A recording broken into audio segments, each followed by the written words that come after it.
നമ്മുടെ കുടുംബശ്രേഷ്ഠതയോ നമ്മുടെ പ്രാർത്ഥനയുടെ വിശുദ്ധിയുടെ ആഴം കൊണ്ടൊന്നും അല്ലെന്നേ കർത്താവ് നമ്മുടെ കരുണ കാണിച്ചതാണ്. ഇന്നലെ കിടന്നുറങ്ങി അനേകർ രാവിലെ എഴുന്നേൽക്കാതെ ഈ ലോകം വിട്ട് കടന്നുപോയി. എത്രയോ വീട് വിലാപ വീടായി മാറി. പക്ഷെ അങ്ങനെ ഒന്നും അനുവദിക്കാതെ അപ്പൻ നമ്മളെ രാവിലെ ഉണർത്തിയില്ലേ, മക്കളെ എഴുന്നേക്ക്, ഇന്ന് വിശുദ്ധ ദിവസമാണ്, ഇന്ന് ആരാധനയുടെ ദിവസമാണ്. അവൻ നമ്മെ ഉണർത്തി ഇവിടെ കൊണ്ടുവന്നതുകൊണ്ട് മെല്ലെ അപ്പനോട് നന്ദി പറഞ്ഞട്ടപ്പാ, നന്ദി അപ്പാ, നന്ദി അപ്പാ, നന്ദി അപ്പാ.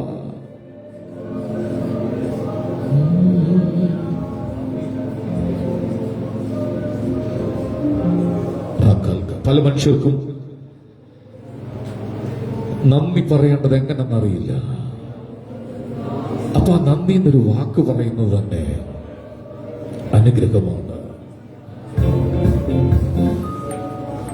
അവന്റെ സ്നേഹം, അവന്റെ കരുതൽ എത്ര വലുതാണ്. യുദ്ധം മുറുകിക്കൊണ്ടിരിക്കുകയാണ്.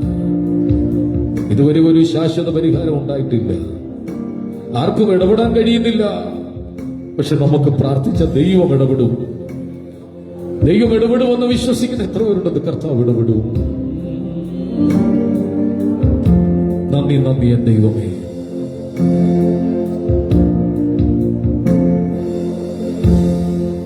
നന്ദി നന്ദി എൻ ദൈവമേ, നന്ദി എൻ യേശുപരാ.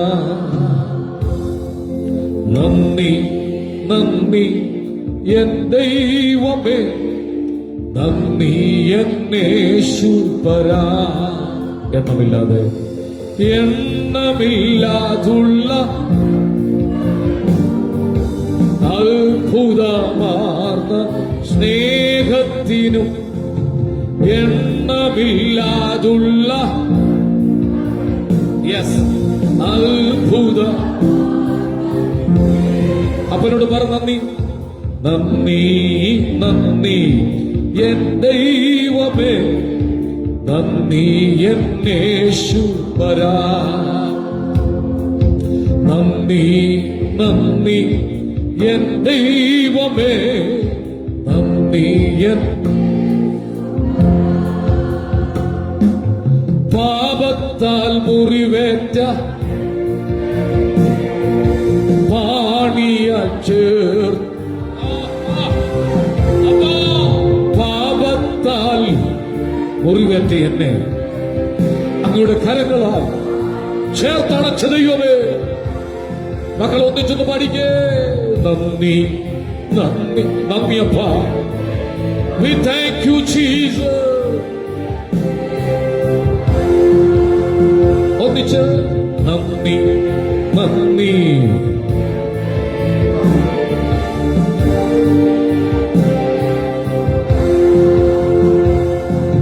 കൂരിരുൾ താഴ്വര പാതയിൽ ദീപമായി ഇരുട്ടുണ്ടായപ്പോ കൂരിരുൾ പാതയിൽ ദീപമായി. ഓ നന്ദി നന്ദി എൻ ദൈവമേ.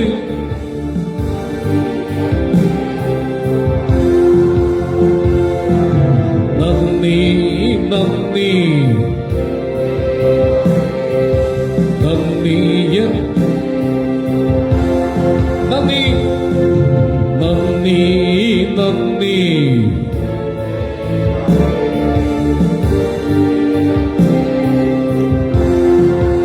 ഒന്നിച്ചെന്ന് പറഞ്ഞേ യേശുവേ നന്ദി എന്ന് പറഞ്ഞേ. ആൽബർട്ട് ഐൻസ്റ്റൈൻ പറഞ്ഞിരിക്കുന്നത് learn from yesterday, live for today and hope for tomorrow. ഇന്നലകളിൽ നിന്നും ചിലർ നമ്മൾ പഠിക്കണം. ഇന്നലകളിൽ ഉണ്ടായ പല വിഷയങ്ങളും പഠിക്കാൻ ദൈവമാക്കിയതാണെന്ന് വിശ്വസിക്കുന്ന എത്ര പേരുണ്ട്? പല വിഷയങ്ങളും എന്നെ ഒന്നുകൂടെ മൂർച്ച കൂട്ടിയെടുക്കാൻ വേണ്ടിയാ, എന്നെ തകർക്കാനല്ല, എന്നെ മൂർച്ച കൂട്ടിയെടുക്കാൻ. ചേർന്ന് പാടി ആത്മാവിൽ ആരാധിക്കാം. പാതാളമേ മരണമേ നിന്നോട് ജയം എവിടെ?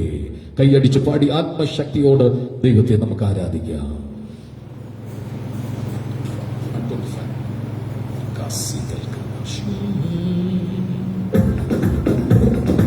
കൈയടിക്കുമ്പോ കേൾക്കത്തക്കവണ്ണം കൈയൊന്ന് കൊട്ടി, കൈത്താളം കൊട്ടി അവനെ ആരാധിക്കട്ടെ. വീണയോടും കിന്നരത്തോടും അവനെ ആരാധിക്കട്ടെ. തപ്പിനോടും നൃത്തത്തോടും അവനെ ആരാധിക്കട്ടെ. ഹോ ഹോ അതളമേ അരണമേ നിന്നൂടെ ചെയ്യമ്മേ വീട് കുഞ്ഞാട്ടിൻ നീളം കോട്ടതൻ ഭക്തർക്ക് സംഹാരകൻ കടന്നു പോ. അതളമേ അരണമേ നിന്നൂടെ ചെയ്യമ്മേ വീട് ഓ കുഞ്ഞാട്ടിൻ നീളം കോട്ടതൻ ഭക്തർക്ക് സംഹാരകൻ കടന്നു പോ. ജയത്തിൻ ഘോഷം ഉല്ലാസഘോഷ ഭക്തരിൻ കൂടാരത്തിൽ മഹത്വം അഭയത്താനവക്കെന്നുമേ മഹത്വരാജന അഭയത്താനവർക്കെന്നുമേ ഒരു നീ നടന്ന വെളിച്ചമായവൻ നിനക്ക് കൂട്ടിനു വരുന്ന കോലും വടിയും കൂടന്നും ആശ്വാസമാ. കൂരിരുൾ പാതയിൽ നീ നടന്ന വെളിച്ചമായവൻ നിനക്ക് കൂട്ടിനു വരുന്ന കോലും വടിയും കൂടന്നും ആശ്വാസമാ. ജയത്തിൻ ഘോഷം ഉല്ലാസഘോഷ മഹത്വരാജന സേനയിൽ വീരന അഭയത്താനവർക്കെന്നുമേ മഹത്വരാജന. കൈയടിച്ച് സന്തോഷിച്ചാരാധിച്ചു. ഓ ഭീകരമാ ശങ്കടലോ ഓ ഹസദരയോ ഭീഷണിയ ഉപ്പുപ്പിപ്പു ഭീതിപ്പെടുത്തിടുമ്പോ ഭീകരമാ ചെങ്കടൽ ഭീഷണിയ ഉപ്പുപ്പിപ്പു ഭീതിപ്പെടുത്തിടുമ്പോ ജയത്തിൻ ഘോഷം ഉല്ലാസഘോഷ ഭക്തരിൻ കൂടാരത്തിൽ. അത്ഭുതമായി ആരോഗ്യം തന്ന ദൈവത്തെ ആരോഗ്യത്തോട് ആരാധിക്ക്. ഉടമലമേ ഇടമലമ അസേകിരാജകലേഖനര ചൂടാമ സെത്തിനരെ അടകാതുന കാൽകരര ചൂടികരഗദഗദഗദഗന അർച്ചകടകരഗദഗദാല ശുദ്ധികരമ്മ വൈടവലം അട്ടുനവത്തന വൈടസ്തേ നിരബലബലബലബലത ഉച്ചിക അഭിഷേകം പ്രാപിച്ച ദൈവമകൾ അന്യഭാഷയിൽ ആരാധിക്കട്ടെ. അത് പ്രാപിപ്പാനുള്ളവ സ്തോത്രത്തിൽ ജാഗരിക്കട്ടെ.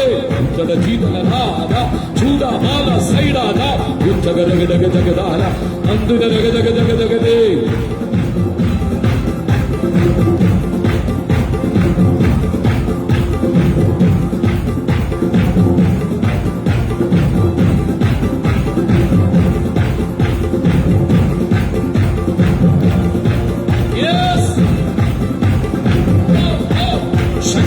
ശക്തിപ്പെടും.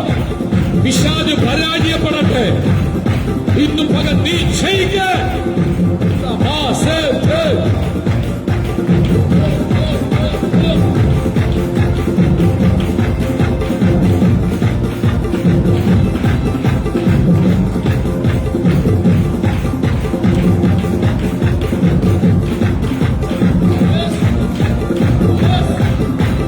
കൊച്ചുമക്കൾ കൈയടിച്ചു ദൈവത്തെ സ്തുതിക്കും. മക്കളെ ആരോഗ്യത്തോട് പിടിവിച്ചൊരു ദൈവത്തെ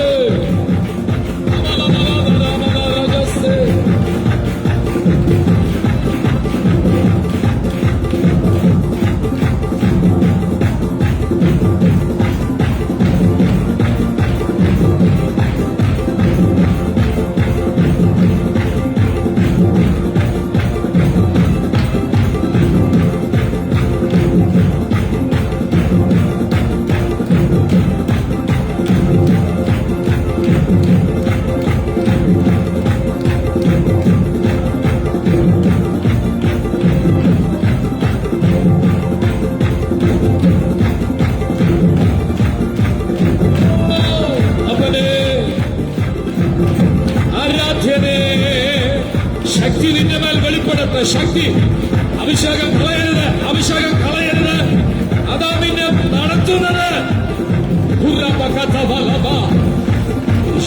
Sateri, Rama, Sateri, Latanade. We worship you, Lord. Oh, Rama, Lama, Lagarade. Sagadigadanaragasi. Lama Katasi, Denarabe. Rakutasi.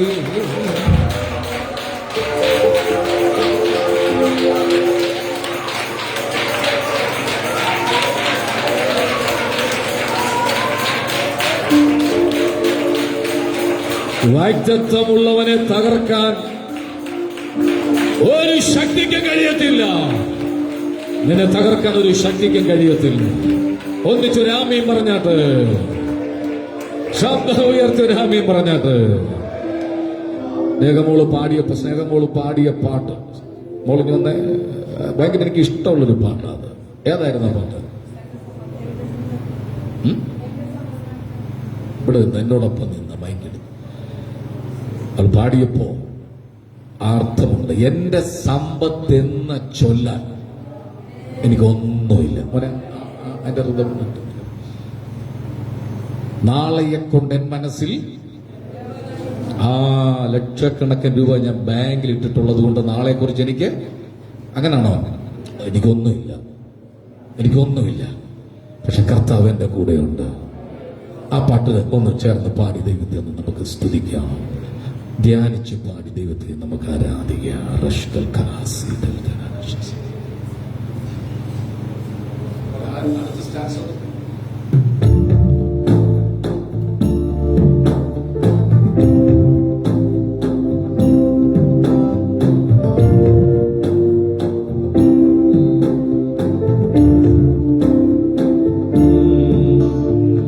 എന്റെ സമ്പത്തെന്നു ചൊല്ലുവാൻ വേറെയില്ലൊന്നും യേശു മാത്രം സമ്പത്താകും. എന്റെ സമ്പത്തെന്നു ചൊല്ലുവാൻ വേറെയില്ലൊന്നും യേശു മാത്രം.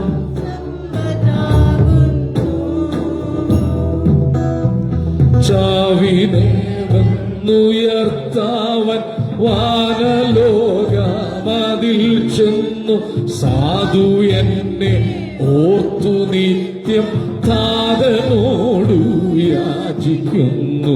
എന്റെ സമ്പത്തെന്നു ചൊല്ലുവാൻ വേറെയില്ലൊന്നും യേശു മാത്രം.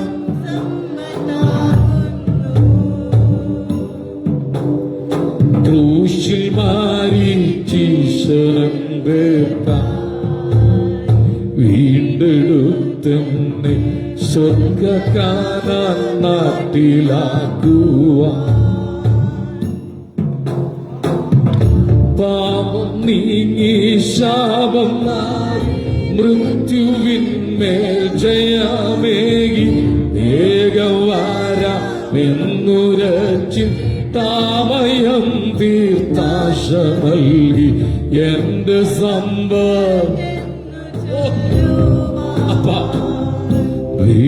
വേറെയില്ലൊന്നും.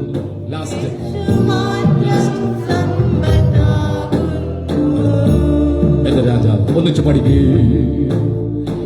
എന്റെ രാജാവ് എഴുന്നള്ളുമ്പോ തന്റെ മുൻപാകെ ശോഭയേറും.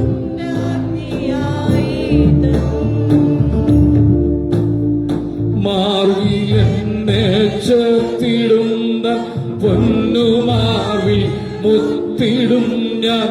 ആയെനിക്ക് മഹാഭാഗ്യം ദൈവമേ നീ ഒരുക്കിയോ. ആയെനിക്ക് ദൈവമേ നീ ഒരുക്കിയ എന്റെ സമ്പത്തെന്നു ചൊല്ലുവാൻ വേറെയില്ലൊന്നും യേശു മാത്രം സമ്പത്ത്. ഒന്ന് പറയേ, എന്റെ സമ്പത്തെന്നു വേറെയില്ലൊന്നും യേശു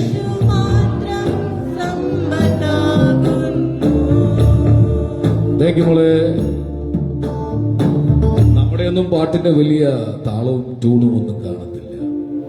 പക്ഷെ യേശുദാസിന്റെ പാട്ടിനേക്കാൾ ഇഷ്ടം നമ്മുടെ പാട്ടാ കർത്താവിന് ഇഷ്ടം. ഒന്ന് കൈയടിച്ചൊന്ന് ദൈവത്തിന് സ്തോത്രം ചെയ്താൽ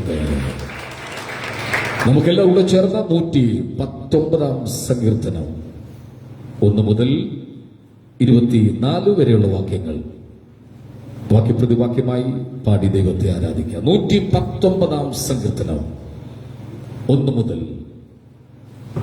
24 വരെയുള്ള വാക്യങ്ങൾ ചേർന്ന് വായിച്ച് ദൈവത്തെ ആരാധിക്കുക.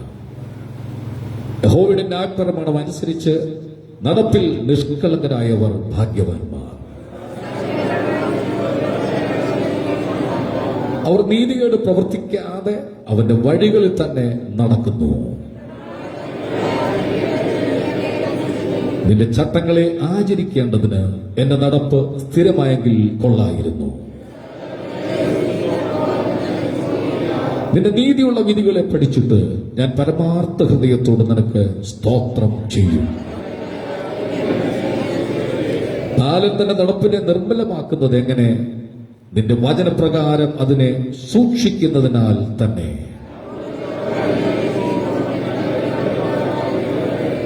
ഞാൻ നിന്നോട് പാപം ചെയ്യാതിരിക്കേണ്ടതിന് നിന്റെ വചനത്തെ ഹൃദയത്തിൽ സംഗ്രഹിക്കുന്നു. ഞാൻ എന്റെ അധരങ്ങൾ കൊണ്ട് നിന്റെ വായുടെ വിധികളൊക്കെയും വർണ്ണിക്കുന്നു. ഞാൻ നിന്റെ പ്രമാണങ്ങളെ ധ്യാനിക്കുകയും നിന്റെ വഴികളെ സൂക്ഷിക്കുകയും ചെയ്യുന്നു. ജീവിച്ചിരിക്കേണ്ടതിന് അടിയന് നന്മ ചെയ്യണമേ, എന്നാൽ ഞാൻ നിന്റെ വചനം പ്രമാണിക്കും. ഞാൻ ഭൂമിയിൽ പരദേശിയാകുന്നു, നിന്റെ കൽപ്പനകളെ എനിക്ക് മറച്ചു വെക്കരുത്. നിന്റെ കൽപ്പനകളെ വിട്ടു നടക്കുന്നവരായി ശപിക്കപ്പെട്ട അഹങ്കാരികളെ നീ ഭത്സിക്കുന്നു. അടുത്ത 2 വാക്യം കൂടി ചേർത്ത് വായിച്ചേ. 18 വാക്യം ഒന്ന് ഉറക്കെ ഒന്ന് വായിച്ചേ. 18 വാക്യം ഒന്ന് ഉറക്കെ വായിച്ചേ. അല്ല, ഉറക്കെ വായിച്ചേ, ഉറക്കെ ഒന്ന് വായിച്ചേ. ഒന്നുകൂടെ 18 വാക്യം ഉറക്കെ ഒന്ന് വായിച്ചേ. നിന്റെ നമ്മുടെ വിശുദ്ധ കൈകൾ ഉയർത്തി ദൈവത്തിന് നന്ദിയോട് സ്തോത്രം ചെയ്യുക. നമ്മുടെ കർത്താവ് ആരാധനയ്ക്ക് യോഗ്യനാകിയാൽ സ്തോത്രം ചെയ്യുക. അവൻ നമ്മെ പാപത്തിൽ നിന്ന് രക്ഷിച്ചത് കൊണ്ട് സ്തോത്രം ചെയ്യുക. വിശുദ്ധന്മാരുടെ പന്തിയിൽ ഇരുന്ന് ഇന്ന് പകൽ ആരാധിപ്പാൻ ദൈവം നമ്മെ കൊണ്ടുവന്നത് കൊണ്ട് സ്തോത്രം ചെയ്യുക. സങ്കടങ്ങളുടെ നടുവിലും ഭാരങ്ങളുടെ നടുവിലും കൈപിടിച്ച് നടത്തൊരു ദൈവം നമുക്കുള്ളത് കൊണ്ട് സ്തോത്രം ചെയ്യുക. തകർച്ച ഇടിമുഴക്കം പോലെ സ്വർഗത്തിൽ ഞാൻ പിന്നെ കേട്ടത്, അഹാപുരുഷാരത്തിന്റെ കോശം പോലെ സ്വർഗത്തിൽ ഞാൻ പിന്നെ കേട്ടത്, വൈണികന്മാർ വീണ മീട്ടുന്നത് പോലെ സ്വർഗത്തിൽ ഞാൻ പിന്നെ കേട്ടത്, പെരുവെള്ളത്തിന്റെ ഇരച്ചിൽ പോലെ സ്വർഗത്തിൽ ഞാൻ പിന്നെ കേട്ടത്. ഇവിടെ വന്നിരിക്കുന്ന എല്ലാവരും സന്തോഷത്തോടെ ഹൃദയം തുറന്ന് വാ തുറന്ന് ശബ്ദം ഉയർത്തി ഒരു ഹല്ലേലൂയ പറഞ്ഞാട്ടെ. ഇവിടെ കർത്താവ് നമ്മുടെ ഹൃദയങ്ങളോട് സംസാരിക്കേണ്ടതിന് വായടച്ച് നിശബ്ദമായി ദൈവത്തെ കാത്തു നിൽക്കാം. തകർന്നു, സ്വപ്നങ്ങൾ ഉടഞ്ഞു എന്ന് പലവട്ടം നിന്റെ ഹൃദയത്തിൽ ഇരുട്ടിന്റെ ശക്തികൾ പറഞ്ഞപ്പോഴും നീ എന്നിൽ ആശ്രയിച്ചതുകൊണ്ട് ഞാൻ നിന്നെ കൈവിടാതെ നിർത്തിയിരിക്കുകയാണ്. നിനക്ക് വിരോധമായി ആളുകൾ എഴുന്നേറ്റു നിന്റെ സമാധാനത്തെ കെടുത്തിക്കളയുവാൻ, നിന്റെ സ്വസ്ഥതയെ കെടുത്തിക്കളയുവാൻ 1000 ശത്രുക്കൾ നിനക്കെതിരെ എഴുന്നേറ്റപ്പോഴും ഞാൻ നിന്നെ വിട്ടുകൊടുക്കാതെ ഈ നാഴിക വരെ സൂക്ഷിച്ച ദൈവമാണ്. മുന്നിൽ അപകടം കണ്ടപ്പോഴും അനർത്ഥങ്ങളെ കണ്ടപ്പോഴും കാൽ തെന്നി വീണാമെന്ന് തോന്നുന്ന സന്ദർഭങ്ങളിലും എന്റെ ഭുജബലത്താൽ ഞാൻ എന്റെ ജനത്തെ താങ്ങി നടത്തി. ഞാൻ നിന്നെ കൈവിടുന്ന ദൈവമല്ല, ഞാൻ നിന്നെ ഉപേക്ഷിക്കുന്ന ദൈവമല്ല. എന്റെ ഭുജബലത്താൽ ഞാൻ നിന്നെ താങ്ങാൻ പോകുകയാണ്.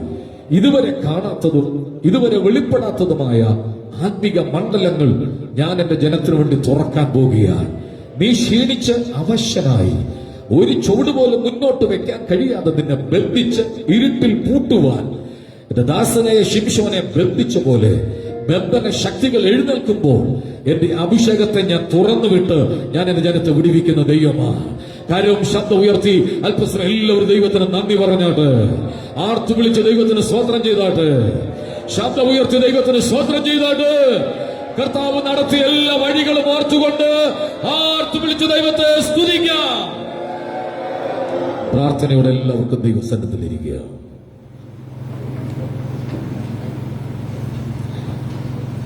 Praise the Lord. Praise the Lord.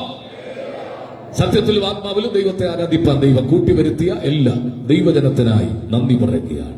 ഒരു ദൂത് പറഞ്ഞ് കർത്താവ് തന്ന ആലോചനയുമായി മുന്നോട്ട് പോകാൻ ആഗ്രഹിക്കുക. ശ്രദ്ധിച്ചെല്ലാവരും കേൾക്കണം. ആത്മീകർക്കെതിരെ പിശാച് യുദ്ധങ്ങൾ അഴിച്ചുവിടും. കേട്ടില്ല? നീ ഒരു ആത്മീകനാണെങ്കിൽ നിനക്കെതിരെ യുദ്ധങ്ങൾ അഴിച്ചുവിടും. പക്ഷെ ആ യുദ്ധങ്ങളൊന്നും നിന്നെ തകർക്കാനല്ല, ചില യുദ്ധങ്ങൾ നിന്നെ പഠിപ്പിക്കാൻ വേണ്ടിയാണ്. ഒന്നുകൂടെ തെളിവായി പറയാം. ശൗൽ നിനക്കെതിരെ കുന്തമെറിയും. അഭിഷേകം ഉണ്ടെന്ന് പറഞ്ഞ് നെഞ്ചും പിരിച്ച് മുന്നിൽ നിൽക്കരുത്, മാറിക്കൊടുത്തോണം, ഒഴിഞ്ഞു പൊയ്ക്കോണം. തറയ്ക്കേണ്ടിടത്ത് അത് തറയ്ക്കും. ഇന്ന് പകലൊരു തൂത നീ ഒഴിഞ്ഞു കൊടുത്തു, തറയ്ക്കേണ്ടിടത്ത് അത് തറയ്ക്കാൻ പോകുക. കണ്ടോ കണ്ടോ, ദൂത് വന്നപ്പോൾ ജനത്തിന്റെ മേൽ പകരപ്പെട്ട അഭിഷേകം വിടുതലായോ മാറ്റുക. അഭിഷേകമുള്ള ദാവീദന്മാരെ നിങ്ങൾ ശ്രദ്ധിക്കണം. നിങ്ങളുടെ ആത്മീകം കളയാനാ ശത്രു വിഷയങ്ങൾ കൊണ്ടിടുന്നത്. അഴിച്ചു നോക്കിയാൽ ഒന്നും കാണത്തില്ല. ഉള്ളി പൊളിച്ച പോലെ എന്ന് പറയുന്ന പോലെ ഒന്നും കാണത്തില്ല. പക്ഷെ നിന്നെ തകർക്കാന്നുള്ളതാണ് അനാത്മികരുടെ ലക്ഷ്യം. നീ അത് തിരിച്ചറിയണം. അഭിഷേകം ഉണ്ടെന്ന് പറഞ്ഞ് മുന്നിൽ നിൽക്കരുത്. എറിയുമ്പോൾ ദൈവം തട്ടുമെന്ന് പറഞ്ഞ് മുന്നിൽ നിൽക്കരുത്. ഒഴിഞ്ഞു മാറിക്കോണം. ഈ ആഴ്ച നടക്കാൻ പോകുന്ന വിടുതല് ജനം ഒഴിഞ്ഞു മാറണം. പല വിഷയത്തിൽ നിന്നും ഒഴിഞ്ഞു മാറണം. പല കാര്യത്തിൽ നിന്നും ഒഴിഞ്ഞു മാറണം. കാരണം ചിലവ് ഈ ആഴ്ച തറയ്ക്കാൻ പോകുകയാണ്.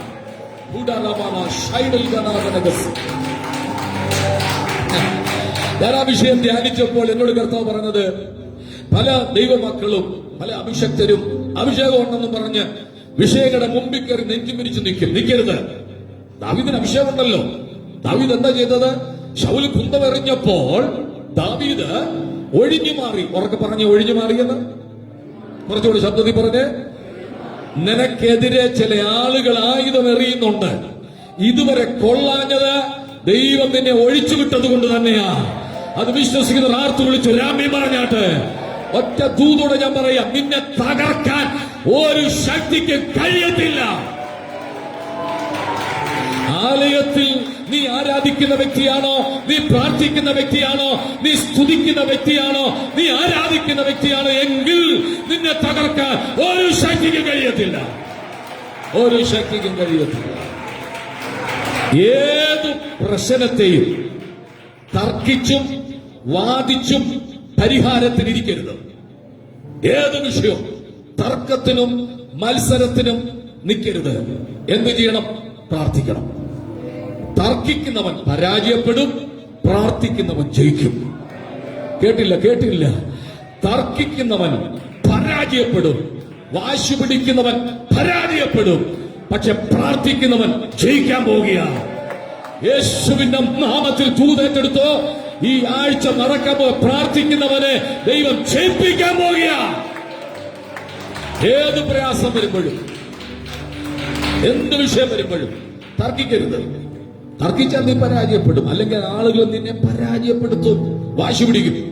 അതിനെന്താ ചെയ്യേണ്ടത്? പ്രാർത്ഥിക്കണം. പ്രാർത്ഥിച്ച നേരെയാകാത്ത വിഷയം ഇല്ലെന്നേ. ഹലോ, പ്രാർത്ഥന കുറഞ്ഞോ പ്രശ്നങ്ങൾ എഴുന്നേക്കും. പ്രാർത്ഥന കൂട്ടിയോ പ്രശ്നം ശാന്തമാകും. ദിവസങ്ങളിൽ എവിടോ പ്രാർത്ഥന കുറഞ്ഞതാണ് ചില വിഷയങ്ങൾ നീ ഫേസ് ചെയ്തുകൊണ്ടിരിക്കുന്നത്. പക്ഷെ ഞാൻ ആത്മാവി പറയാം, ഒരു അഭിഷേകം നിന്റെ മേൽ കർത്താവ് പകരാൻ പോവുകയാണ്. ഞാൻ ഇന്നലെ മുഴുവൻ രാത്രിയിലൊക്കെ ഒരു മണിക്കൊക്കെ ദൈവം സംസാരിച്ചൊരു ദൂതാണ് ഞാൻ കൈമാറാൻ ആഗ്രഹിക്കുന്നത്. ഒരുപക്ഷെ ആത്മീയ അന്തരീക്ഷമോ കയ്യടിയോ ഒന്നും ഇന്നത്തെ പ്രസംഗത്തിൽ ഉണ്ടാകത്തില്ലായിരിക്കാം. എങ്കിൽ പോലും നിങ്ങൾ ശ്രദ്ധയോട് കേട്ടിരിക്കണം. വായിച്ച സങ്കീർത്തനത്തിന്റെ ആ വാക്യം നിങ്ങൾ ശ്രദ്ധിച്ചാണ്. 18 നിന്റെ ന്യായപ്രമാണത്തിലെ വായിച്ചു. നിന്റെ ന്യായപ്രമാണത്തിലെ അത്ഭുതങ്ങളെ കാണേണ്ടതിന് എന്റെ കണ്ണുകളെ ശ്രദ്ധിച്ചേ. ഇന്ന് ചിലരുടെ കണ്ണ് കർത്താവ് തുറക്കാൻ പോവുക. എന്തിന് ജോണച്ച? എന്തിനാ? ന്യായപ്രമാണത്തിലെ അത്ഭുതങ്ങൾ. ന്യായപ്രമാണത്തിൽ എന്തുണ്ട്? അത്ഭുതങ്ങളുണ്ട്. വിസ്മയിക്കത്തക്കവണ്ണം അത്ഭുതങ്ങൾ ന്യായപ്രമാണത്തിലുണ്ട്. ഇന്ന് പകൽ ദൈവത്തോട് സംസാരിക്കുമ്പോൾ കർത്താവ് നിന്റെ കണ്ണ് തുറക്കാൻ പോവുകയാണ്. എത്രയോ പ്രാവശ്യം സ്നാനത്തെക്കുറിച്ച് കണ്ടതാ പള്ളിയിലായിരുന്നപ്പോൾ. എത്രയോ പ്രാവശ്യം ആ പഴയ ആചാരങ്ങളായിരുന്നപ്പോൾ അഭിഷേകത്തെക്കുറിച്ച് കണ്ടതാ. പക്ഷെ കണ്ണു തുറന്നില്ല. കണ്ണു തുറന്നപ്പോൾ ഇറങ്ങി പുറപ്പെട്ടവർക്കായി ദൈവത്തിന് സ്തോത്രം ചെയ്യുക. നീ നിന്ന സ്ഥലത്ത് വേണ്ടുവണ്ണം ആരാധിപ്പാൻ നിനക്ക് കഴിയാതെ വന്നപ്പോൾ, പ്രശ്നങ്ങൾ സങ്കീർണമായപ്പോ ദൈവം നിന്റെ കണ്ണു തുറന്നതുകൊണ്ട് നിനക്ക് ഇവിടെ വരാൻ ദൈവം ഭാഗ്യമൊരുക്കിയത്. ഒന്നിച്ചൊരു ആമീൻ പറഞ്ഞാട്ട്. ബൈബിൾ പശ്ചാത്തലത്തിൽ ന്യായപ്രമാണം ഇതല്ലോ പ്രധാനമായും സൂചിപ്പിക്കുന്നത്, അതിന്റെ ലക്ഷ്യം അർത്ഥമാക്കുന്നത് ദൈവികമായ വിഷയത്തോട് ബന്ധപ്പെട്ടാണ്. ഞാൻ പെട്ടെന്ന് പറഞ്ഞു വിടാം. ഒന്ന്, ദൈവത്തിന്റെ വിശുദ്ധിയും നീതിയുമാണ് ന്യായപ്രമാണം. 2, പാപത്തെക്കുറിച്ചുള്ള ബോധ്യം ലഭിക്കുന്നത് ന്യായപ്രമാണം വായിക്കുന്നത് കൊണ്ട് തന്നെയാണ്. 3, ക്രിസ്തുയേശുവിലേക്കുള്ള വഴി ന്യായപ്രമാണത്തിൽ നിന്നും ലഭിക്കുക. ഈ 3 കാര്യം ഞാൻ പെട്ടെന്ന് ഓർപ്പിക്കുക. 1, ദൈവത്തിന്റെ വിശുദ്ധിയും നീതിയുമാണ് ന്യായപ്രമാണം. ശ്രദ്ധിച്ച്, ന്യായപ്രമാണം ഒന്നാമതായി വെളിപ്പെട്ടു വന്നത് ദൈവത്തിന്റെ സ്വഭാവമാണ്. എന്താണ് ന്യായപ്രമാണം? ദൈവത്തിന്റെ സ്വഭാവമാണ്. ഒന്ന് പറഞ്ഞേ. ശബ്ദം ഉയർത്തി പറഞ്ഞേ. ദൈവം എത്രമാത്രം വിശുദ്ധനാണെന്നും അവിടുത്തെ നീതിയുടെ അളവുകോൽ എന്താണെന്നും ന്യായപ്രമാണം നമുക്ക് കാണിച്ചു തരികയാണ്. പഴയ നിയമം മുഴുവനും ന്യായപ്രമാണത്തിന്റെ ഉദ്ദേശങ്ങളാൽ നിറഞ്ഞതാണ്. പാപം ചെയ്യരുത്. ഒരു ചെകിട്ടത്തടിക്കുന്നവന് മറു ചെകിട കാണിച്ചു കൊടുക്കണം. കണ്ണിന് പകരം കണ്ണ്. യാഗങ്ങൾ, ഹോമങ്ങൾ, നിയമങ്ങൾ എല്ലാം എവിടെ കിടക്കുന്നു? ന്യായപ്രമാണമാണ്.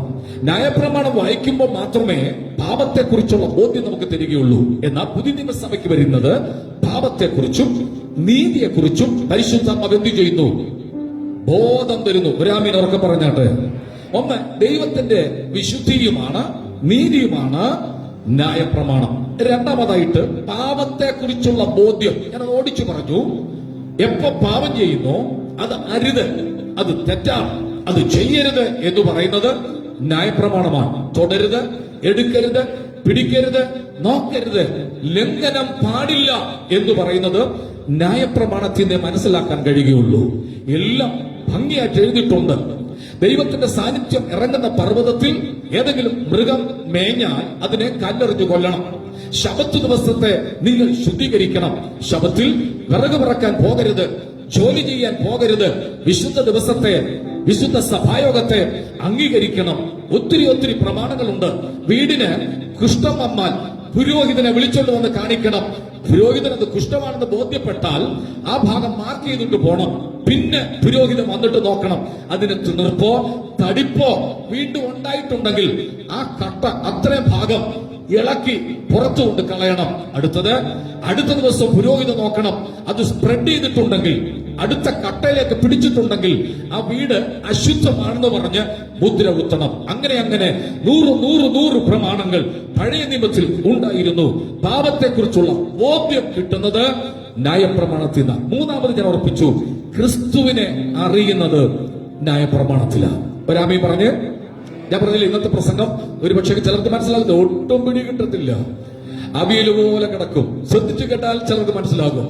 ന്യായപ്രമാണത്തിൽ നിന്നാണ് ക്രിസ്തുവിനെ വെളിപ്പെടുന്നത്. ഉൽപ്പത്തി പുസ്തകം 3-ാം അധ്യായത്തിന്റെ 16-ാം വാക്യം വായിക്കുന്നു, സ്ത്രീയുടെ സന്തതി സർപ്പത്തിന്റെ തല തകർക്കും. എവിടെ കിടക്കുന്നത്? ഉൽപ്പത്തി പുസ്തകത്തിൽ, ന്യായപ്രമാണ പുസ്തകത്തിൽ.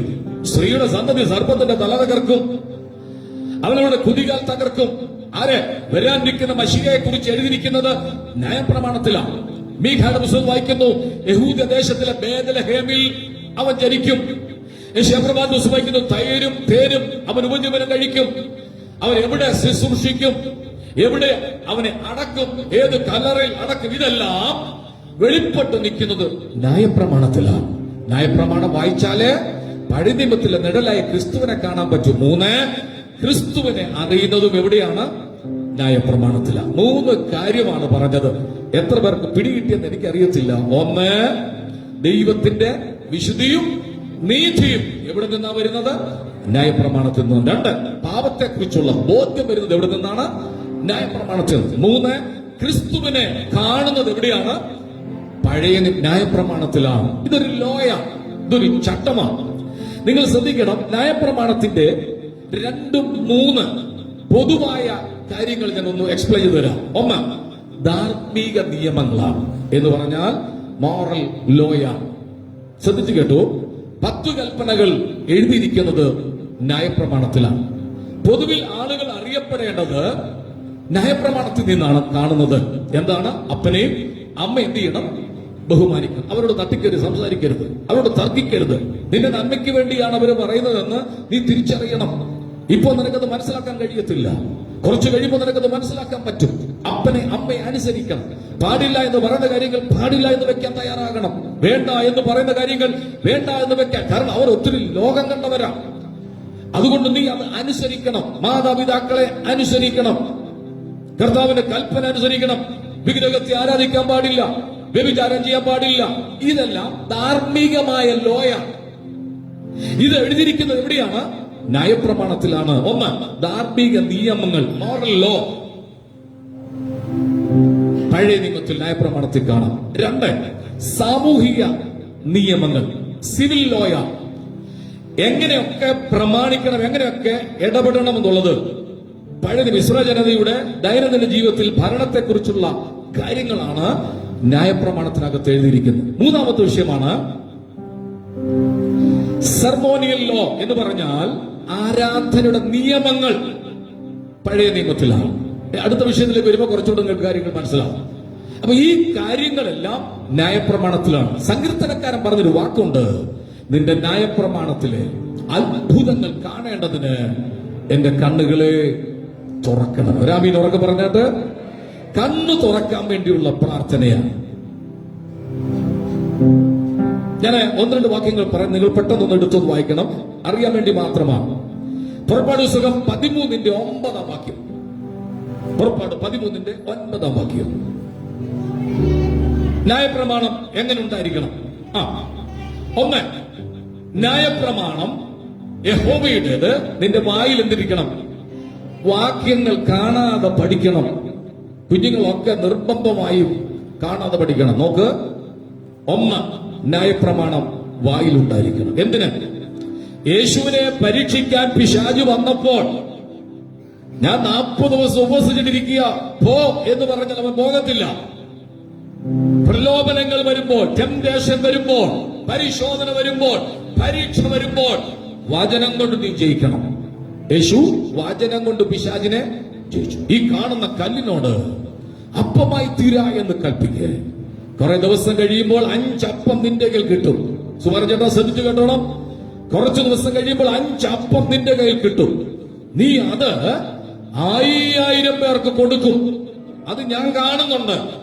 മനസ്സിലാകുന്നുണ്ടോ ദൈവമക്കളെ? നമ്മൾ കാണാത്ത പലതും പിശാച് കാണുന്നുണ്ട്. പിശാച് ഫോഷ്കിന്റെ അപ്പനുമാ. അവൻ പറയുന്ന വിശ്വസിക്കരുത്, അവൻ പറയുന്ന നീ എടുക്കരുത്, അവന്റെ വാക്കിന് ചെവി കൊടുക്കരുത്, നിന്റെ ആത്മീകത്തെ തകർക്കാൻ ചെയ്യുക. യേശു പറഞ്ഞ എന്താണ്? മനുഷ്യൻ അപ്പം കൊണ്ട് മാത്രമല്ല, അടുത്ത ദൈവത്തിന്റെ വചനം കൊണ്ട്. എവിടെ നിന്ന്? ഉറക്കെ പറഞ്ഞേ. വായിന്ന് വരുന്ന കേൾക്കുന്നില്ല. ഇവിടെ വായിന്ന് എന്താ വരേണ്ടത്? പോസ്റ്റ് പാടില്ല, കള്ളം പാടില്ല, ഭിന്നത ഉണ്ടാക്കാൻ പാടില്ല, ഐക്യത തകർക്കാൻ പാടില്ല. വായിൽ നിന്ന് വരേണ്ടത് നല്ല വാക്കുകളായിരിക്കണം. ഒന്നിച്ച് രാമി പറഞ്ഞേ, കുറച്ചുകൂടെ ശബ്ദത്തിലെന്ന് പറഞ്ഞേ. വചനം കൊണ്ട് നീ പിശാചിനെ ജയിക്കണം. മനസ്സിലാവുന്നുണ്ടോ?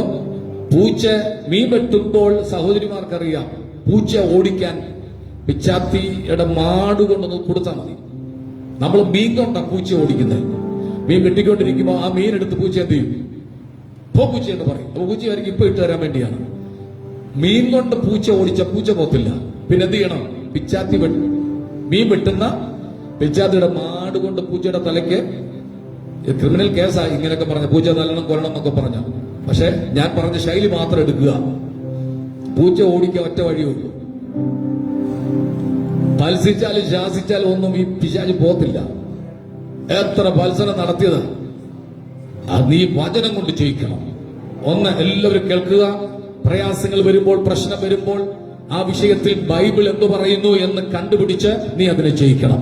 അന്ന് കൈ അടിച്ചത് ദൈവത്തിന് സ്വതന്ത്രം കൊടുത്ത്. എങ്ങനെയാ ജയിക്കേണ്ടത്? വചനം കൊണ്ട് ജയിക്കണം. യേശു ജയിച്ചത് എങ്ങനെയാണ് പിശാചിനെ?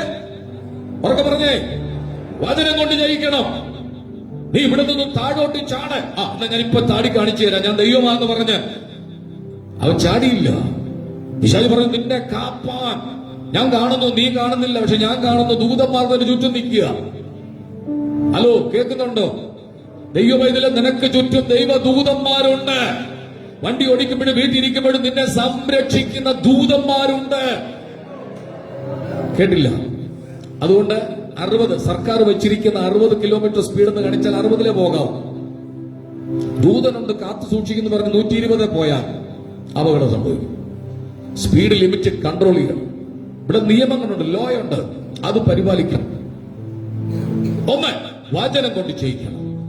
ഉറക്കെ പറഞ്ഞു, വചനം കൊണ്ട് ജയിക്കണം. ന്യായപ്രമാണം വായിന്ന് എന്ത് ചെയ്യരുത്? നീങ്ങരുത്. അടുത്തൊരു വാക്കുമുണ്ട്, ഇത് നിനക്ക് നിന്റെ കൈമേൽ അടയാളമായും നിന്റെ കണ്ണുകളുടെ നടുവിൽ ജ്ഞാപക ലക്ഷ്യമായും ഇരിക്കണം. വാക്യങ്ങൾ എഴുതി പഴയ നിയമത്തിലെ പുരോഹിതന്മാർ നെറ്റിയിൽ കെട്ടും. അവരിടുന്ന വസ്ത്രത്തിൽ എഴുതി വെക്കും. അത് കണ്ടുപിടിച്ചാൻ തോന്നുന്നു പല ആളുകളും ബോർഡുണ്ടാക്കി, വാക്യം കൊണ്ട് ബോർഡുണ്ടാക്കി, ക്രിസ്തു ഈ വീടിന്റെ. നമ്മൾ എഴുതി കണ്ട് ഇവിടുത്തെ SNDPക്കാരും ഇഷ്ടപ്പെട്ടു. എനിക്ക് ഭയങ്കര സന്തോഷം തോന്നി. ശ്രീനാരായണ ഗുരുസ്വാമി വീടിന്റെ അവർ എഴുതി വെച്ചിട്ടുണ്ട്, ക്രിസ്തു ഈ വീടിന്റെ നായകൻ. വാക്യങ്ങൾ അങ്ങനെ വന്നത്. നെറ്റിമേലും കൈമേലും ഒക്കെ വാക്യങ്ങൾ എഴുതി വെക്കും. ഞാനൊരു കാര്യം പറയാം, എഴുതി വെക്കുന്നതിനേക്കാൾ ശ്രേഷ്ഠമാണ് വായിൽ നിന്ന് മാറിപ്പോകരുത്. ന്യായപ്രമാണം വായിൽ നിന്നും മാറരുത്. ഏതു പ്രതിസന്ധി ജയിക്കുന്നതും വചനം കൊണ്ടാണ്. പ്രയാസം വരുമ്പോൾ ആ വിഷയം ബൈബിളിൽ ഉണ്ടോ എന്ന് കണ്ടുപിടിക്കണം. നിനക്കൊരു കുടുംബ പ്രശ്നം വരുമ്പോൾ, നിന്റെ തലവരുടെ വിഷയം വരുമ്പോൾ, നിന്റെ ആരാധന വിഷയം വരുമ്പോൾ, നിന്റെ ആത്മീക വിഷയം വരുമ്പോൾ ബൈബിൾ എന്ന് പറഞ്ഞു അത് കണ്ടുപിടിക്കണം. കുറിവാക്യം വായിക്കാം. എന്റെ ന്യായപ്രമാണത്തിൽ അത്ഭുതങ്ങൾ കാണേണ്ടതിന് എന്റെ കണ്ണുകൾ എന്ത് ചെയ്യണം? തുറക്കണം. കണ്ണുകൾ തുറക്കണം. 2, പെട്ടെന്നൊന്ന് വായിച്ച് സഹായിക്കണമേ. പുറപ്പാട് 16:4. ന്യായപ്രമാണം 16:4. ന്യായപ്രമാണം അനുസരിച്ചാൽ മന്ന കിട്ടും. ഒന്ന് എല്ലാവരും വാക്യം ഒന്ന് വായിച്ചേട്ടെ. അപ്പോൾ യഹോവ മോശയോട്, ഞാൻ നിങ്ങൾക്ക് ആകാശത്തു നിന്നും അപ്പം വർഷിപ്പിക്കും. അടുത്ത ശ്രദ്ധിച്ചു കേട്ടെ. ജനം എന്റെ ലോ, എന്റെ ന്യായപ്രമാണം അനുസരിക്കുമോ ഇല്ലയോ എന്ന് ഞാൻ അവരെ പരീക്ഷിക്കേണ്ടതിന്. നോക്ക്, ന്യായപ്രമാണം അനുസരിച്ചാൽ, വചനം വായിച്ചാൽ, വചനം ധ്യാനിച്ചാൽ ഉറപ്പു തരാം, നിന്റെ ആയുഷ്കാലത്ത് മന്ന തീരത്തില്ല. ഏറ്റെടുക്കാൻ ആഗ്രഹമുള്ളവർ മാത്രം ഒരു ആമയും പറഞ്ഞേ. ഈ ദൂത് ഏറ്റെടുക്കാൻ ഇഷ്ടമുള്ളവർ മാത്രം ഉറക്കെ ഒരു ആമയും പറഞ്ഞേ. അനുഗ്രഹം നിന്റെ വീടിനകത്ത് വരാൻ പോകുക. നീ പ്രമാണത്തെ മുറുകെ പിടിക്കുന്നത് കൊണ്ട്, നീ പ്രമാണത്തെ ചേർത്ത് പിടിക്കുന്നത് കൊണ്ട് മന്ന നിന്റെ വീട്ടിൽ വീഴാൻ പോകുക. ഇസ്രായേലിന്റെ ജീവിതത്തിൽ ഏറ്റവും ബുദ്ധിമുട്ടുള്ള ഒരു സാഹചര്യമായിരുന്നു. അവർ മരുഭൂമിയിൽ വരുമ്പോൾ മന്നായ്ക്ക് വേണ്ടി ആഹാരത്തിനുള്ള ദൈവത്തോട് കരഞ്ഞ്, മോശയോട് കരഞ്ഞ്, ദൈവം പറയുന്ന ആളെ നേരം വെളുക്കുമ്പോൾ നിങ്ങൾക്ക് മന്ന കിട്ടും, ആഹാരം കിട്ടും, ഇറച്ചി കിട്ടും. അവർ കാത്തിരുന്നു. നേരം വെളുത്തപ്പോൾ മഞ്ഞു വീണ് കിടക്കുകയാണ്. കൂടാരത്തിന് ചുറ്റും മഞ്ഞ്. ശ്രദ്ധിച്ച്, കൂടാരത്തിന് ചുറ്റും കുഞ്ഞുങ്ങൾ പറഞ്ഞ കൂടാരത്തിന് ചുറ്റും. ഇവിടെ മോളെ നോക്കിയ കൂടാരത്തിന് ചുറ്റും മഞ്ഞു വീണ് കിടക്കുകയാണ്. മഞ്ഞ്. ആ മഞ്ഞ് മാറിയപ്പോൾ അതിനകത്ത് കൊത്തമ്പലരി പോലെ എന്തോ ഒരു വെളുത്ത വസ്തു. മഞ്ഞ് ഉരുകിയാൽ മാത്രമേ മന്ന കാണത്തുള്ളൂ. കേട്ടില്ല? സൂര്യൻ ഉദിച്ചപ്പോൾ വെയില് തട്ടിയപ്പോ മന്ന പുറത്തു വരികയാണ്. ഈ ആഴ്ച ചില കുടുംബങ്ങളിൽ മന്ന ദൈവം വർഷിപ്പിക്കാൻ പോവുകയാണ്. ഓ, നിനക്കും നിന്റെ തലമുറയ്ക്കും ഭക്ഷിച്ചു പാലം ചെയ്യത്തക്കവണ്ണം ഉയരത്തിലെ മന്ന ദൈവം നൽകിട്ട് തരാൻ പോവുകയാണ്. മഞ്ഞു മാറും, മന്ന വെളിപ്പെടും. അപ്പൊ കൊച്ചു മോൾ പ്രസംഗിച്ച് കേട്ടില്ലേ? അതുകൊണ്ട് ദുഷ്ടന്റെ ആലോചന പ്രകാരം നടക്കരുത്. ആ ആലോചനയ്ക്കൊന്നും ചുവട് വെക്കരുത്. കൊച്ചു പ്രസംഗമാണെങ്കിലും നന്നായിരുന്നു. ആ കൈയടിച്ച മോളെ ഒന്ന് അപ്രീഷിയേറ്റ് ചെയ്താണ്ട് രണ്ടാമത്തെ പ്രസംഗം നന്നായിരുന്നു. രണ്ടുപേരുടെ പ്രസംഗം നന്നായിരുന്നു. ഇടയ്ക്ക് ഞാൻ പറയാൻ കാരണം മന്ന ദൈവം വിട്ടുതരും. പക്ഷെ ഒരു കുഴപ്പമുള്ളൂ, മന്ന വീടിനകത്ത് വരത്തില്ല. പിന്നെ അത് പറഞ്ഞേ പുറത്തു വരും. നീ എന്ത് ചെയ്യണം? വചനം പറയും നടന്ന് പറക്കണം. മന്ന വേണമെങ്കിൽ എന്ത് ചെയ്യണം? മന്ന വേണമെങ്കിൽ എന്ത് ചെയ്യണം?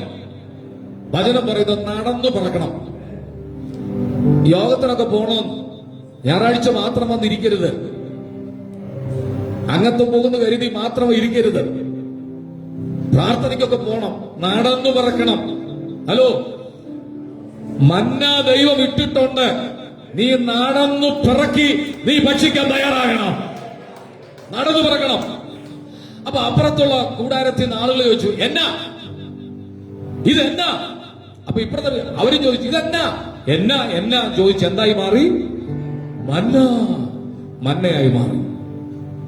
പണ്ടാൾ പറഞ്ഞോളൂ, ആനയ്ക്ക് ആനയെന്ന് പേരിടാൻ കാരണം ഭയങ്കര സാധനങ്ങൾ എന്ന് പറഞ്ഞിട്ടതുപോലെ മന്ന എന്നാണെന്ന് ചോദിച്ച് എന്തായി മാറി? മന്നയായി മാറി. അത് ഒരലിൽ ഇടിച്ചോ. ഞാനത് മറ്റൊരു ദിവസം എടുക്കുക. ആ സബ്ജക്ട് കുറച്ചൊരു സമയം എടുക്കും. നല്ല ടേസ്റ്റ് ആണ് മന്നയ്ക്ക്. ഇന്ന് പകൽ ഞാൻ പറയുന്നത് ന്യായപ്രമാണം അനുസരിക്കുന്നവർക്ക് മന്ന ദൈവം ഇട്ടു തരാൻ പോവുകയാണ്.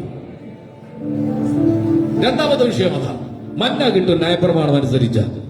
മൂന്നാമത് നമുക്ക് നോക്കാം 19-ാം സങ്കീർത്തനത്തിന്റെ 7-ാം വാക്യം. 19-ാം സങ്കീർത്തനത്തിന്റെ 7-ാം വാക്യം. യഹോവയുടെ ന്യായപ്രമാണം. മൈക്ക് കൊടുക്കാം. മൈക്കോട് വായിക്കാൻ കുറച്ചുണ്ട്. പുറയിലും ലൈവിലൊക്കെ കേൾക്കാൻ വേണ്ടി മൈക്കോട് വായിച്ചു. യഹോവയുടെ ന്യായപ്രമാണം. യഹോവയുടെ ന്യായപ്രമാണം തികവുള്ളത്. ഇതിനകത്ത് ഇനി ഒന്നും ചേർക്കാനില്ല. ഇതിനകത്ത് കൂട്ടിച്ചേർക്കാനില്ല. ഇതിനകത്ത് കുറയ്ക്കാനുമില്ല. വർഷങ്ങൾ ഇത്രയായിട്ടും ഇതിനൊരു മാറ്റമില്ല. 40-ലധികം എഴുത്തുകാർ പരസ്പരം കാണാതെ വിവിധ സ്ഥലങ്ങളിൽ ഇരുന്ന് ദൈവം കൊടുത്ത സന്ദേശം രചിച്ചതാ. മുക്കുവന്മാരുണ്ട്, രാജാക്കന്മാരുണ്ട്, വൈദ്യന്മാരുണ്ട്. പല കാറ്റഗറിപ്പെട്ട ആളുകളാണ് പ്രമാണം എഴുതിയത്. ഒന്നിച്ചു ചേർത്ത് കുത്തിക്കെട്ടിയപ്പോൾ ഒരാൾ പറഞ്ഞുകൊണ്ട് ഒരു മേശയ്ക്ക് ചുറ്റുമിരുന്ന് കേട്ടെഴുതിയത് പോലെയാണ് ബൈബിൾ. കാനോനികമായി അംഗീകരിച്ചത് 66 പുസ്തകമാണ്. കത്തോലിക്കൽ ബൈബിളിൽ 77 പുസ്തകമുണ്ട്. വേലും പാമ്പും സൂസന്ന മക്കാബിയർ എന്നൊക്കെ പുസ്തകങ്ങളുണ്ട് കത്തോലിക്കയുടെ ബൈബിളിൽ. എന്നാൽ സുനകദോസ് കൂടി തീരുമാനിച്ച 66 പുസ്തകം അംഗീകരിക്കപ്പെട്ട പുസ്തകമാണ്. മരിച്ചവരിലുള്ള പ്രാർത്ഥന, മെഴുതിരി കത്തിച്ചുള്ള പ്രാർത്ഥന, വിഗ്രഹങ്ങളുള്ള പ്രാർത്ഥന, അതെല്ലാം കട്ട് ചെയ്തിട്ട് 66 പുസ്തകം നമ്മുടെ കയ്യിലെത്തി. ഇതിങ്ങനെ എത്താൻ കാരണം ഇതിന്റെ പിന്നിൽ വില കൊടുത്തവരുണ്ട്. ആ ബൈബിൾ ഒന്ന് ഉയർത്തിപ്പിടിച്ചു രാമി പറഞ്ഞേ. ഇത് പാപ്പരസ് സ്റ്റഡിയിൽ എഴുതിയതാ. ഇത് തൊകിലിന്റെ പുറത്ത് എഴുതിയതാ. ഇത് ഹുംറാൻ ഗുഹയ്ക്കകത്ത് ഇപ്പോഴും ഇരിപ്പുണ്ട് പല ഗ്രന്ഥങ്ങളും. ഒന്ന് ഓർത്തു നോക്കി, എന്തുമാത്രം അഭിഷക്തർ വില കൊടുത്തതുകൊണ്ടാ ബൈബിൾ സൊസൈറ്റി പ്രിന്റ് ചെയ്ത് നമ്മുടെ കൈ കിട്ടിയത്. ഇതൊന്ന് വായിക്കാനുള്ള മനസ്സ് വെക്കണം. ഇത് രാവിലെ എഴുന്നേറ്റപ്പോൾ ഒരു അധ്യായമെങ്കിലും വായിച്ചവരെ കൈ പൊക്കണ്ട. ഉണ്ടോ? ഇത് വായിക്കണം. ഇത് രാവിലെ വൈകിട്ടും വായിക്കണം. ഇത് വായിച്ചില്ലെങ്കിലും ബൈബിള് കിട്ടിയില്ലെങ്കിലും മൊബൈൽ നമ്മുടെ കിട്ടും. തപ്പി കണ്ണടച്ച എത്തിയെടുക്കുന്നത്. ഇന്നലെ രാത്രി ദൈവം വല്ല ദൂത് അയച്ചോന്നറിയാൻ വേണ്ടി ചെയ്യരുത്. ബൈബിൾ വായിക്കണം. ബൈബിൾ തുറന്നു വായിക്കണം. എല്ലാ ദൈവമക്കളും വചനം വായിക്കണം. വചനം വായിച്ചാൽ നീ ധൈര്യത്തോടെ നിൽക്കും. വചനം വായിച്ചാൽ ഉറപ്പോടെ നിൽക്കില്ല. LKG പിള്ളേരെ പോലെ പിണങ്ങി ഇരിക്കേണ്ടി വരും. ഇല്ലെങ്കിൽ അവൻ സ്വന്തം പിശാച് പമ്പാടുമ്പോൾ തട്ടി നിന്നെ തൊഴിക്കുമ്പോൾ നീ പരാജയപ്പെട്ടു പോകും. വചനം ഉള്ളിലുണ്ടായിരിക്കണം. ഒന്നിച്ചൊരാമി പറഞ്ഞാട്ടെ. ഇത് തികവുള്ളതാണ്. 2, മനസ്സ് വിഷമിച്ച് വരുമ്പോ ഇത് നിന്നെ തണുപ്പിക്കും. എന്താണ്? 3 കാര്യം പറയാം. അവിടെ തന്നെ 3 കാര്യമുണ്ട്. നിങ്ങൾ നോക്കിക്കോ. 1, തികവുള്ളതാ, ഇനി ചേർക്കാൻ ഒന്നുമില്ല. 2, ഇത് എന്ത് ചെയ്യുന്നു? തണുപ്പിക്കും, മനസ്സിന് കുളിർമയുണ്ടാവും. ചില ആളുകളൊക്കെ എവിടെയെങ്കിലൊക്കെ പോകാൻ ഒരുങ്ങുമ്പോ ബൈബിൾ പൊട്ടിച്ചു വായിക്കാന്ന് പറയും. ബൈബിള് കണ്ണടച്ച്, കർത്താവ് എന്നോട് എന്ത് ചെയ്യണം? പിള്ളേരൊക്കെ പരീക്ഷയ്ക്ക് പോകുമ്പോ ബൈബിള് പൊട്ടിച്ചു വായിക്കാന്ന് പറയും. പൊട്ടിച്ചു വായിക്കുമ്പോൾ ഒരു കുഴപ്പമുണ്ട്, നല്ലത് കിട്ടും, ചിലപ്പോ കുഴപ്പമുള്ളത് കിട്ടും. ആദ്യം വായിക്കുന്നത് ചിലപ്പോ യൂദ കെട്ടിഞ്ഞാന്ന് ചത്തു. എന്റെ ദൈവമേ, കെട്ടിഞ്ഞാന്ന് ചത്ത യൂദയെ കുറിച്ച് ആദ്യം കിട്ടിയത്. അന്ന് അടച്ചത് വേണ്ട, വേറെ എടുക്കാം. വീണ്ടും തുറന്നപ്പോ കിട്ടി, നിനക്ക് ചെയ്യാനുള്ളത് വേഗത്തിൽ ചെയ്യാം. അങ്ങനെ ആയിപ്പോ. ഹലോ, കേൾക്കുന്നുണ്ടോ? പൊട്ടിച്ചല്ല വായിക്കേണ്ടത്, ഉൽപ്പത്തി മുതൽ വെളിപ്പാട് വരെ തുടർമാനമായിട്ട് വായിക്കണം. ഇപ്പൊ മാർച്ച് ആയതേ ഉള്ളൂ, ഇനി വേണേലും ഈ വർഷം കൊണ്ട് വായിച്ചു തീർക്കാം. ബൈബിൾ വായിക്കണം, അതിന് പ്രാധാന്യം കൂടുതൽ കൊടുക്കണം. 1, തികവുള്ളതാ. 2, മനസ്സിനെ എന്ത് ചെയ്യും? വിഷമിച്ചൊക്കെ ഇരിക്കുമ്പോ നമുക്ക് കൂടുതൽ ഇഷ്ടം സങ്കീർത്തനമായതുകൊണ്ട് ആ ഭാഗമെല്ലാം ഇങ്ങനെ പിത്തശൂലം പിടിച്ച പിള്ളേരുടെ വയറ് തള്ളിയിരിക്കുന്ന പോലെ സങ്കീർത്തന നടുവശം. നിങ്ങളൊന്ന് ബൈബിൾ നോക്കിയ, പുത്തൻ ബൈബിൾ നോക്കിയാൽ കിട്ടത്തില്ല, പഴയ ബൈബിൾ നോക്കിയ നടുവശം എന്ത് ചെയ്യുക? പുറത്തോട്ട് തള്ളിയിരിക്കുന്നു. കാരണം നമുക്ക് ഏറ്റവും ഇഷ്ടം സങ്കീർത്തന. ആശ്വാസം കിട്ടും, തണുപ്പിക്കും. ഉറക്കെ പറഞ്ഞേ, തണുപ്പ്, മനസ്സിന് കുളിർമയുണ്ടാകും ബൈബിൾ വായിച്ചു. 3, ഇത് വിശ്വാസ്യമാണ്. ഇത് വിശ്വസിക്കാം.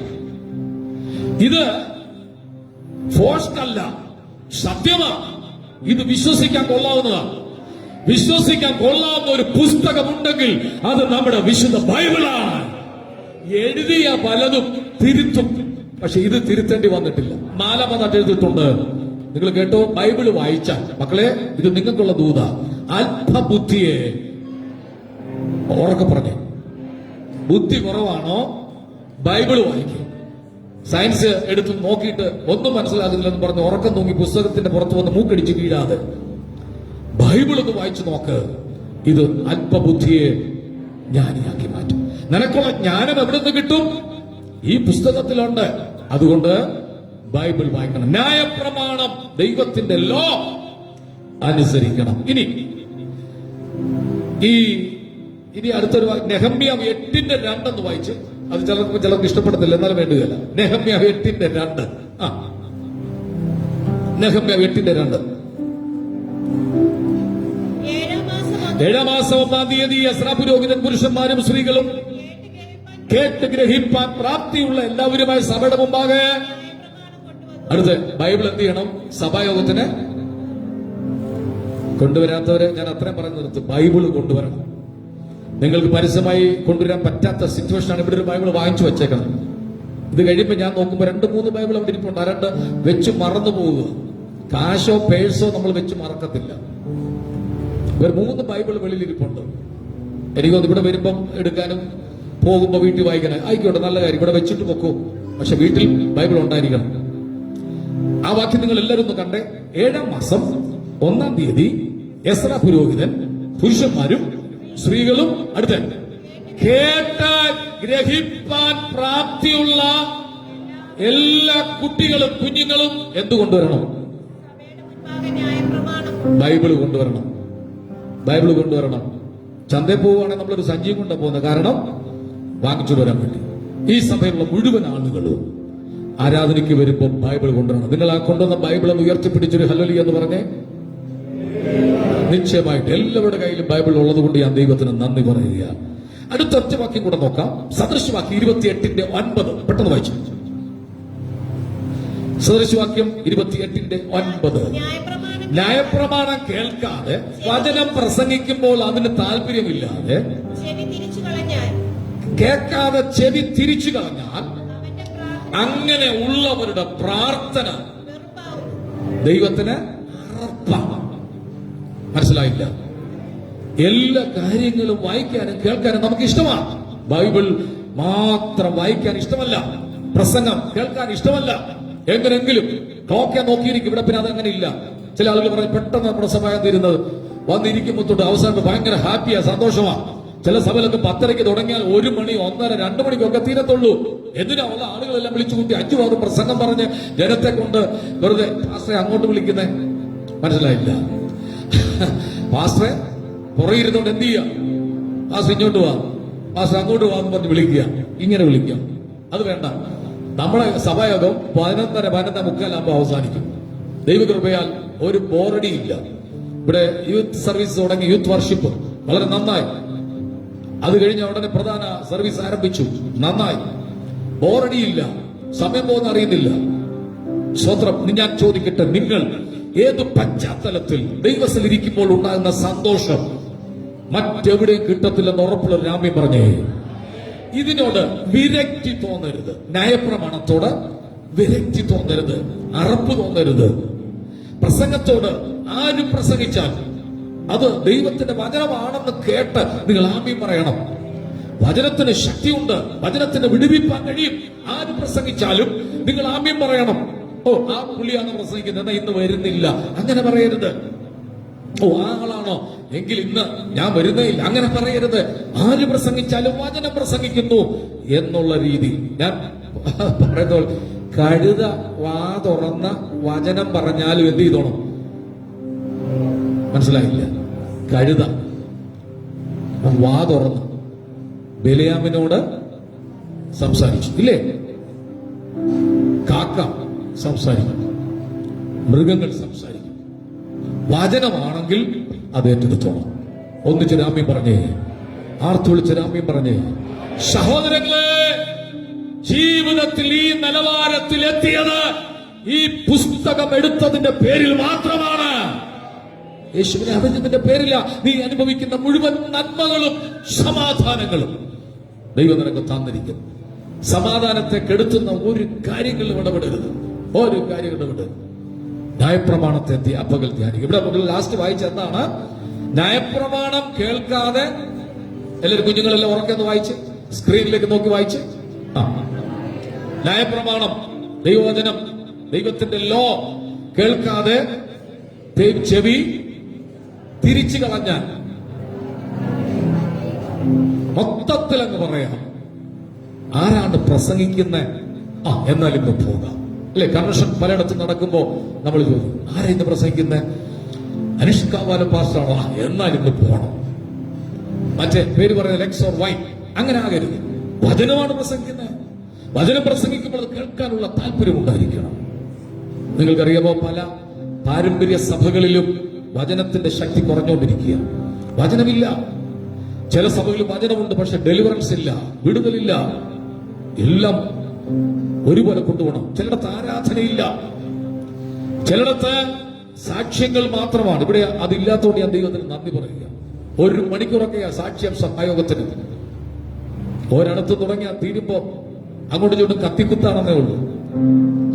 വന്ന കാര്യങ്ങളെല്ലാം പണ്ടൊരാൾ പറഞ്ഞ പോലെ അവര് വിദേശത്ത് മക്കളെല്ലാം പോയി സമ്പാദിച്ചു, വിശ്വാസികളെ ഒന്ന് അറിയിക്കണം. അതിനുവേണ്ടി ഒരു ചെറിയ ജോക്ക, ഒരു തമാശ മാത്രമാണ്. അവർ തീരുമാനിച്ചിരുന്ന സാക്ഷി പറയണം. സഭായോഗത്തിന് അല്പം താമസിച്ചാ വന്നേ. സാക്ഷ്യത്തിന് സമയമുള്ളത് കൊണ്ട് സാക്ഷ്യത്തിന് അവസരം കൊടുത്തു. എല്ലാവരും സാക്ഷി പറയണം, പാട്ടുപാടി സാക്ഷിക്കണം. അവരെഴുന്നിട്ട് പറഞ്ഞു, ദൈവമക്കളെ ഇന്ന് ഇങ്ങോട്ട് വരാൻ ഒരുങ്ങുമ്പോ ഒന്നും പറയണ്ട, ഒരു എലി ഞങ്ങളുടെ വാഷിംഗ് മെഷീന്റെ മേളിൽ കയറിയിരിക്കുക. അപ്പൊ വീട്ടിൽ എന്തുണ്ട്? Washing machine. അച്ഛനെ വടിയെടുത്ത് അതിനെ അടിക്കാൻ നോക്കി, പക്ഷേ അത് ചാടി ടിവിയുടെ മേളിൽ കയറി. 55 ഇഞ്ചുള്ള ആ ടിവിയുടെ മേളിൽ കൂടി ഇങ്ങനെ നടക്കുക. അച്ഛൻ അവിടെ നിന്ന് വടിയെടുത്ത് അടിച്ചു. ഓ, എലി ഓടി നേരെ കിച്ചണകത്തോട്ട് കയറി. കിച്ചനകത്ത് കയറിയപ്പോൾ ഞങ്ങളുടെ, നിങ്ങൾക്ക് അറിയാമോന്ന് അറിയത്തില്ല, ഡബിൾ ഡോറുള്ള ഫ്രിഡ്ജിന്റെ മേളിൽ കയറിയിരിക്കുക. എനിക്ക് ഇത്ര പൊക്കമുള്ളെങ്കിലും അച്ഛന് ഒരു വടിയൊക്കെ എടുത്തൊരു സ്റ്റൂളൊക്കെ ഇട്ട് എന്റെ മേളിൽ കയറിയിട്ട് അതിനെ തട്ടിത്തറപ്പിച്ചു. അത് മൈക്രോവനകത്ത് കയറി, അതിന്റെ പുറത്ത് കയറി. അപ്പൊ വീടിനകത്ത് എന്തെല്ലാം ഉണ്ടോ അവിടുന്ന് അതിനെ വടിയെടുത്ത് അടിച്ച് പുറത്ത് ചാടിച്ചപ്പോൾ മോൻ വന്നപ്പോ വാങ്ങിച്ച ബുള്ളറ്റ് ഉണ്ട്. ബുള്ളറ്റിന്റെ മേളിൽ ഇരിക്കുക. ഞാൻ പറയാം അച്ഛാ ഇല്ലടി, ഇതിനെ ഇങ്ങനെ വിടാൻ പറ്റത്തില്ല. അതിനെ അവിടെ നിന്ന് ഓടിച്ചപ്പോൾ ഞങ്ങളുടെ ഇപ്പൊ വാങ്ങിച്ച പുതിയ കഴിഞ്ഞ ദിവസം വാങ്ങിച്ച ഓടിക്കാറിന്റെ പുറത്ത് കയറിയിരിക്കും. അപ്പൊ വീട്ടിൽ എന്തെല്ലാം ഉണ്ടെന്ന് സാക്ഷ്യത്തിലൂടെ വന്നു കഴിഞ്ഞു. കൃപയാ ഇതൊന്നും ഇവിടെ ഇല്ലാത്തതുകൊണ്ട് ഞാൻ ദൈവത്തിന് നന്ദി പറയുക. പൊങ്ങച്ചത്തിന്റെ സാക്ഷ്യം പാടില്ല. ന്യായപ്രമാണത്തെ രാപ്പകൽ ധ്യാനിക്കുന്നവൻ ഭാഗ്യവാനാണ്. ആ പ്രസംഗം കഴിഞ്ഞിടയ്ക്കാൻ ഓർപ്പിച്ചു, രാപ്പകൽ ധ്യാനിക്കണം. ഇവിടെ ന്യായപ്രമാണം കേൾക്കാതെ ചെവി തിരിച്ചു കളയുന്നത് അവന്റെ പ്രാർത്ഥന ദൈവത്തിന് വെറുപ്പാണ്. രണ്ട് കാര്യം കൂടെ അടുത്ത ആഴ്ച എടുക്കുക, ഇതിന്റെ ബാക്കിയായിട്ട്. കാരണം അത് തുടങ്ങിയാൽ തീരാൻ പറ്റത്തില്ല. ഒന്ന് പുറകോട്ടൊന്ന് ചിന്തിച്ച്, എന്താണ് ലോ? ദൈവത്തിന്റെ വിശുദ്ധിയും നീതിയുമാണ് ന്യായപ്രമാണം. ഒന്ന് ഉറക്കെ പറഞ്ഞേ, ലോ സൂചിപ്പിക്കുന്നത് ദൈവത്തിന്റെ വിശുദ്ധിയും നീതിയുമാണ്. രണ്ട്, പാപത്തെ കുറിച്ചുള്ള ബോധ്യം ഉണ്ടാകുന്നത് എവിടെ നിന്നാണ്? പഴയ നിയമം വായിക്കുമ്പോഴാണ്. അരുത് അരുത് അരുത്, മദ്യം കുടിക്കരുത്, അരുത്, പുക വലിക്കരുത്, അരുത്, ഫോഷ്ക്ക് പറയരുത്, അരുത്. ന്യായപ്രമാണത്തിൽ നിന്നാണ് പാപത്തെ കുറിച്ചുള്ള ബോധ്യം നമുക്കുണ്ടാകുന്നത്. മൂന്ന്, ക്രിസ്തുവിനെ അറിയുന്നത് എവിടെ നിന്നാണ്? ന്യായപ്രമാണത്തിൽ നിന്ന്. ക്രിസ്തു വരും, സ്ത്രീയുടെ സന്തതിയായി വരും, ബേത്ലഹേമിൽ ജനിക്കും, എവിടെ അടക്കപ്പെടും എന്നിത്യാദി കാര്യങ്ങൾ ക്രിസ്തുവിനെ അറിഞ്ഞത് ന്യായപ്രമാണത്തിലൂടെയായി. ന്യായപ്രമാണത്തിന്റെ 3 മോറൽ ലോയെ കുറിച്ച് പറഞ്ഞു. ഒന്ന്, ധാർമ്മിക നിയമങ്ങളാണ്. 10 കൽപ്പനയെല്ലാം ചെയ്യരുത്, ചെയ്യണം എന്നുള്ളത്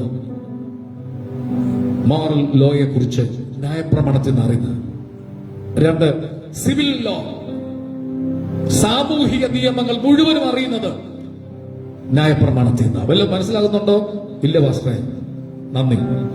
ആരാധനയുടെ നിയമങ്ങൾ എവിടെയായിരിക്കുന്നത്? ന്യായപ്രമാണത്തിലാണ്. ഉൽപ്പത്തി ദിവസം വായിക്കുന്ന ഏനോഷിന്റെ കാലത്ത് യഹോവയുടെ നാമത്തിലുള്ള ആരാധന തുടങ്ങി. എന്ന ആരാധന തുടങ്ങിയത്? മർക്കോസിന്റെ മാളിക മുറിയിലല്ല. പഴയ നിയമത്തിന് ആരാധന, പുതിയ നിയമത്തിന് ആരാധന വ്യത്യാസമുണ്ട്. 3 ലോയെ കുറിച്ച് കണ്ടു. അടുത്തത്, ന്യായപ്രമാണം തുറക്കുമ്പോൾ അത്ഭുതങ്ങൾ ഉണ്ടെന്ന് കണ്ടു. 1, മന്ന സ്വർഗത്തിൽ നമുക്ക് തുറന്നു തരും. 2, സ്ത്രീയുടെ സന്തതി സർപ്പത്തിന് തലകറക്കും ന്യായപ്രമാണത്തിൽ ഞാൻ കണ്ടു. 3, ന്യായപ്രമാണം വായിൽ ഇരിക്കണം, അത് പറഞ്ഞുകൊണ്ട് നടക്കണം. 4, തികവുള്ളതും മനസ്സിനെ തണുപ്പിക്കുന്നതും ആശ്വാസം തരുന്നതുമാണ്. ഒന്ന് ചെരാമ്യം പറഞ്ഞാട്ട്. അതുകൊണ്ട് സങ്കീർത്തനക്കാരൻ പറഞ്ഞു, നിന്റെ ന്യായപ്രമാണത്തിലെ അത്ഭുതങ്ങൾ. ആ വാക്യം 5 പ്രാവശ്യം ഉറക്കെ പറഞ്ഞേ. 2, 3 തെളിച്ചു പറഞ്ഞ്, നിന്റെ ന്യായപ്രമാണത്തിൽ അത്ഭുതം കാണേണ്ടതിന് എന്നെ കണ്ണു തുറക്കുക. ആ ഒരു വാക്യമെങ്കിലും ഇന്ന് സഭായോഗത്തിൽ പഠിച്ചിട്ട് പോ. ഉറക്കെന്ന് പറഞ്ഞാട്ടെ. 2 വരെ ഞാൻ സ്റ്റേജ് വിളിച്ച് ചോദിക്കും. ഉറക്കം പറഞ്ഞേ. ഈ പറഞ്ഞ കാര്യം ഹൃദയത്തിൽ തട്ടിയാണെങ്കിൽ ചില അത്ഭുതം ഈ ആഴ്ച കാണാൻ പോവുക. കൈയടിച്ച് 40% ആത്മാവിനും ദൈവത്തെ സ്തുതിച്ചാട്ട്. ഹൃദയത്തിൽ തട്ടിയാ നീ പറഞ്ഞെങ്കിൽ ദൈവത്തിന്റെ അത്ഭുതത്തെ കാണാൻ പോവുക. ഞങ്ങളുടെ കർത്താവ്, ഞങ്ങളുടെ ദൈവമേ, ഞങ്ങളുടെ സന്നിധിയിൽ ഞങ്ങളെ സമർപ്പിക്കുന്നു. വലിയ കൃപയും അനുഗ്രഹങ്ങളും ഞങ്ങൾക്ക് വേണ്ടി കൽപ്പിച്ചാക്കിയിട്ടുണ്ടല്ലോ. ന്യായപ്രമാണത്തിലെ സത്യങ്ങൾ കാണേണ്ടതിന് അകക്കണ്ണുകളെ തുറക്കണമേ. വചനം കൊണ്ട് യേശു പിശാചിനെ ജയിച്ചതുപോലെ വചനം കൊണ്ട് സകലത്തെ ജയിപ്പാൻ ഞങ്ങൾക്ക് കൃപ തരണമേ. തർക്കിച്ചാൽ, വാശി പിടിച്ചാൽ, മത്സരിച്ചാൽ ഞങ്ങൾ തോൽക്കുമല്ലോ. പ്രാർത്ഥിച്ചാൽ, ധ്യാനിച്ചാൽ ഞങ്ങളുടെ മനസ്സിന് കുളിർമ ഉണ്ടാകുമെന്ന് ഇടപെട്ടതുകൊണ്ട് സ്തോത്രം. ഈ ജനത്തെ ബ്ലസ് ചെയ്യുന്നു യേശുവിൻ നാമത്തിൽ തന്നെ.